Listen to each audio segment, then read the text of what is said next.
చేతిలో మొబైల్, కాళ్లకు చెప్పులతో ఇంటి నుంచి బయటపడుతుంటారు జనాలు. కొందరైతే ఇంట్లో కూడా చెప్పులు వేసుకుని తిరుగుతుంటారు. అలాంటిది ఓ గ్రామంలోని ప్రజలెవరూ అసలు చెప్పులు ధరించరు. ఆ గ్రామ ప్రజలు ఊర్లోకి రావాలంటే పొలిమేరలోనే చెప్పులు విడిచిపెట్టొస్తారు. వినడానికి కొంచెం విచిత్రంగా ఉన్నా ఇది ఆ ఊర్లోని ఆచారం. ఇంతకీ ఆ గ్రామం ఎక్కడుంది, వారి సాంప్రదాయాలు ఏంటో ఇప్పుడు తెలుసుకుందాం.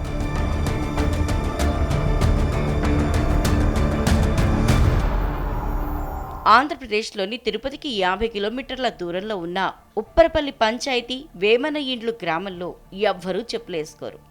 ఆ గ్రామంలో మహా అయితే 10 నుంచి 15 ఇళ్లుంటాయి. ఆ ఇళ్లలోని పిల్లల నుంచి వృద్ధుల వరకు ఎవరూ కూడా చెప్పులు ధరించరు.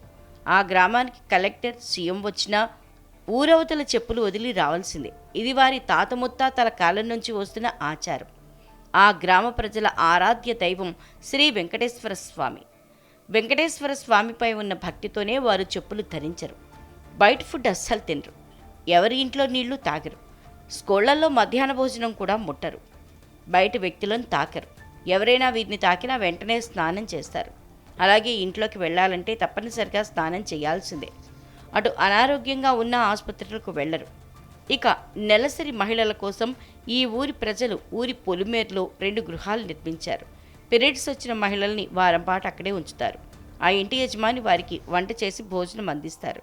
వీరి ఆచారాలు, సంప్రదాయాలపై కూడా పలువురు పెదవి విరుస్తున్నారు. కాలం మారిపోయినా ఇంకా ఇలాంటి మూఢనమ్మకాలు ఏంటి అని ప్రశ్నిస్తున్నారు. చెప్పులు లేకుండా నడవటం పలు వ్యాధులకు కారణమని గుర్తు చేస్తున్నారు.